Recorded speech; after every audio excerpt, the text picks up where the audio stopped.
नमस्कार.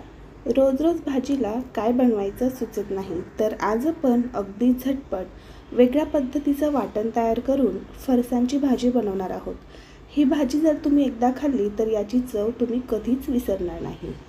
चला तर मग लगेचच सुरुवात करूया. तर एका मिक्सरच्या भांड्यामध्ये एक टोमॅटो घेतलेला आहे, एक कांदा घालायचा आहे, त्यानंतर अर्धी वाटी सुक्या खोबऱ्याचे काप घालायचे, 10 ते 12 लसूण पाकळ्या आणि साधारण 1 इंच आलं घालायचं. त्याचबरोबर एक मुठभर कोथिंबीर घालायची, एक मुठभर पुदिना घालायचा आहे आणि सर्वात शेवटी 1 चमचा साजूक तूप घालायचं.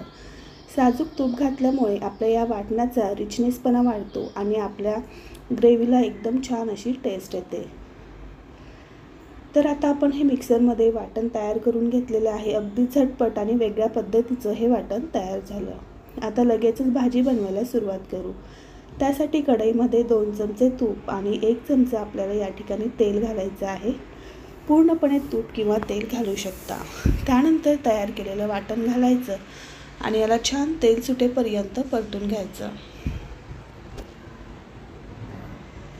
वाटण बनवताना आपण सगळे साहित्य कच्चेच वापरलेले आहेत, त्यामुळे या वाटणाला चांगलं तेल सुटेपर्यंत साधारण 5 ते 6 मिनिटं व्यवस्थित असं परतून घ्यायचं आहे.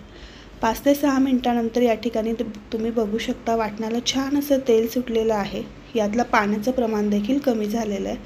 आता यामध्ये आपला 1 ते 1.5 चमचा घरगुती मसाला, लाल मिरची पावडर, पाव टीस्पून हळद पावडर, अर्धा चमचा कांदा लसूण मसाला घालायचा आणि पुन्हा एकदा 1 मिनिटभर हे मसाले आपण वाटणासोबत चांगले परतून घेऊ. तर हे मसाले आपण साधारण 1 मिनिटभर चांगलं तेल सुटेपर्यंत परतून घेतले. मसाला चांगला शिजला जावा यासाठी यामध्ये अर्धी वाटी पाणी घालायचं आणि सगळं साहित्य पुन्हा एकदा चांगलं मिक्स करून घ्यायचं. त्यानंतर पुन्हा एकदा थोडीशी बारीक चिरलेली कोथिंबीर अशी मसाल्यामध्ये घालायची आणि झाकण ठेवून 2 ते 3 मिनिटं पुन्हा एकदा हा मसाला चांगला शिजवून घ्यायचा.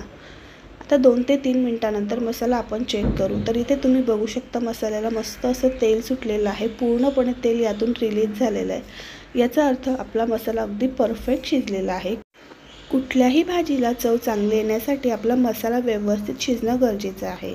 आता ग्रेव्हीसाठी यामध्ये साधारण 1.5 ग्लास पाणी घातलेलं आहे. पाणी घातलं की याला व्यवस्थित असं मिक्स करून घ्यायचं. त्यानंतर सगळ्यात शेवटी घालायचं आहे चवीनुसार मीठ. मीठ घालून चांगलं मिक्स करायचं आणि 7 ते 8 मिनिटं ही ग्रेव्ही आपण चांगली शिजवून घेऊ. तर या ठिकाणी बघा 7 ते 8 मिनिटं आपण ही ग्रेव्ही व्यवस्थित शिजवून घेतलेली आहे.